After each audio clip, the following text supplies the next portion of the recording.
Good morning, gang. Happy, what is today? Wednesday.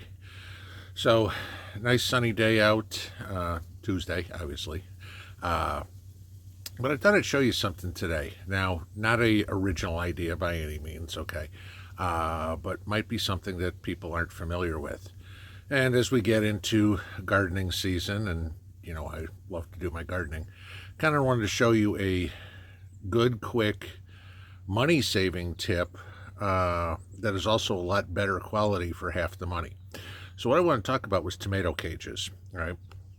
And we all know when you're growing your tomatoes, if you don't string them up somehow, tie them up, stake them, cage them, do whatever it would be, they droop, fall in the ground. And then, of course, when you have the ground, the leaves touching the ground, then you get all the diseases and you don't get any tomatoes, and that kind of defeats the whole purpose. So, I know there's plenty of people who just believe in putting a stake in the ground and tying some strings to it or whatever, and that works fine for some people. I've seen other ones where people put like a clothesline across the top, tie strings from the ground to the top, and use the little clips to hook them to the string. Again, easy way. But I'm looking at the simplest way I can do something where it's less work, okay? And considering it's just me and Mrs. P, I don't need something where it's going to take me all day to get some tomatoes in. So what I wanted to show you is what I can do. So let me flip this over and we'll kind of go where I'm going. All right, so we're all familiar with that kind of tomato cage, all right? I've got a few of these. These are decent for peppers. For tomatoes, they suck, all right? And just simple as that. And the other thing is, they're maybe 3 feet high by the time you stick them in the ground. Yeah, I'd say that, probably about what you're going to get, 3 feet high. I don't know about anybody else, but my tomatoes are always taller than 3 feet high. Okay, so once they get over the top, then there's no more support for them. The other thing is, and I looked this up this morning, these things are selling for about $7 at Home Depot. All right, so you're seeing what you're getting for $7. Now, what I want to show you how to do is how to make this, and I'm going to go from the top. You can see on the left-hand side of the screen the height difference between the two. This is probably about this. Well, it is 5 feet high. Okay, and going all the way to the ground, so you see that I'm on the ground, not putting on a box or anything like that. But all that is wire concrete mesh. And I'll flip back over to me. So went to the hardware store, and I was able to buy a 5x10 piece of wire concrete mesh for $7.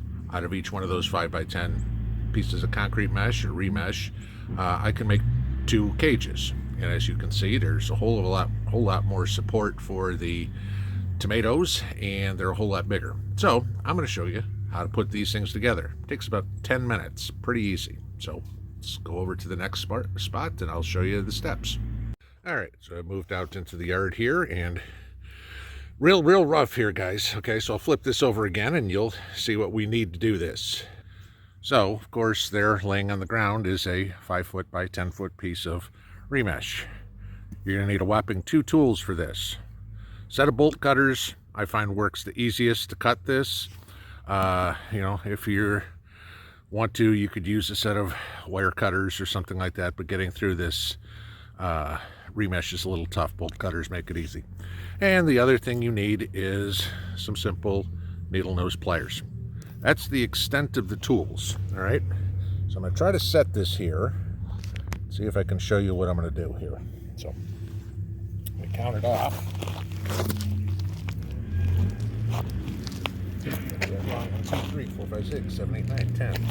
All right, so literally I'm just going to, right at the side here, snip down all the way across to the point where I'm separating the 2 pieces into one. So let me do the rest of that and I'll show you where I go from here. Okay, so now I've got my remesh all cut in half, so I've got 2 pieces. Okay, so they're, what about 5 by 5? Or they are 5 by 5. So as you see here, on each side there's going to be a tail, and we don't want to cut those off. We want to keep those, and this is where the needle nose pliers are going to come in, and a little bit of muscle power. Okay, but I'm going to bend these over and do all of them so I make a hook out of it. Okay, Pretty simple stuff here. Like I said, let's take a little bit of muscle power to do it, and you'll be all set. I guess regular pliers would work on this part, but you'll see why I want to needle those later. So that's what I'm kind of doing, is I'm making hooks like that. If you can see them, am I in the screen? I'm even trying to see if I am. Oh, there we go. So you see how I got a couple of hooks in there? That's what I'm trying to make. Okay, so I'll do these all down this side, and I'll show you the next step. Okay, so after making all my hooks, what I did is I just bent the whole piece of remesh together, and if you look real close, you can see I just put one end through the other side of the hooks, and it makes it so it's somewhat like a teardrop here or whatever, but we're going to fix that here real quick. So if I get my needle nose pliers again, what I'm going to do, and I'm going to try to hold the camera and do this at the same time, which ought to be difficult. Let's see how I can do this. Let's see, all right. So I'm going to try to do, or what I'm going to do, is bend the piece. If you see what's inside my pliers there, the hook, I'm going to pull it back over me so it is, I'm trying to do this with one hand again, guys, so bear with me. Where am I? There I am. So I'm going to, there we go. Okay, so it's going to kind of lock like that. And that's important because then you're going to try to shape the remesh out into a circle, and you can't do that if all the hooks aren't closed. So let me close all of these, and then I will bend this up, and I'll show you the next step.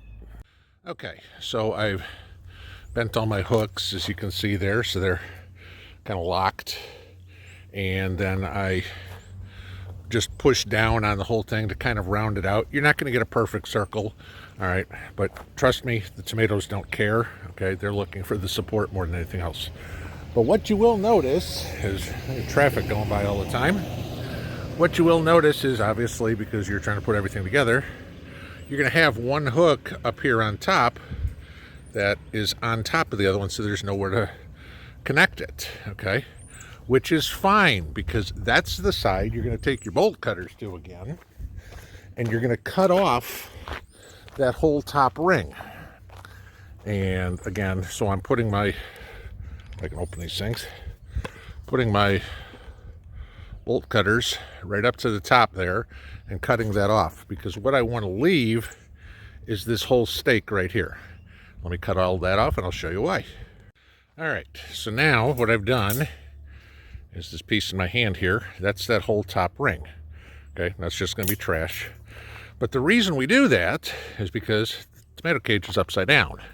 And so if I flip the whole thing over, now you have the spikes to sink it in the ground so that the wind doesn't blow everything away, and you've got another 5-foot high, strong steel tomato cage. So, all right, and obviously I'm outside, so here we go. So I've had people ask me in the past when I've made these, what about the rust on the tomato cage? Won't that damage your plant? No, not at all. Okay. I've never had a problem whatsoever. Again, if you want to think about anything, what is the rust? It's literally iron. Okay. So if the tomato actually absorbs some of that iron, then that's a good thing, because we need iron in our body. Okay. But it's not going to damage your plants. It's not going to cause disease. It's not going to kill the plants or anything like that. But I wanted to show you guys this because obviously we are all gearing up for a lot more gardening, and gardening is definitely going to be on a bigger scale for everybody this year, and which of course that means more cost. And so instead of going to the store and buying a $7 tomato cage that's not worth squat, all right, go to the hardware store, buy yourself some remesh, make 2 for the same $7. And guys, it's not that difficult. I'm not kidding when I said literally it took 10 minutes tops to make each one. Now, I got to make 2 dozen of them, so it's going to take me a couple hours. But, something that's very simple to do, very inexpensive to do, and is a lot more stable and beneficial to your tomato plants or your pepper plants if you want to use these for your peppers too. The other cages work fine for peppers, but these obviously work very well for them as well. But, you know, go out, do this, save yourself some money, because, like I said, it's 50% off of, you know, what you buy the cages for. So a little bit of sweat equity, which none of us are against, is always good. And hell, you know me, the bohemian in me comes out all the time, and anywhere I can save a buck, I'm all for it. So, all right, guys, that's what I got for you today. Pinball out from the great outdoors, where it's about 60 degrees in Tennessee today. Take care.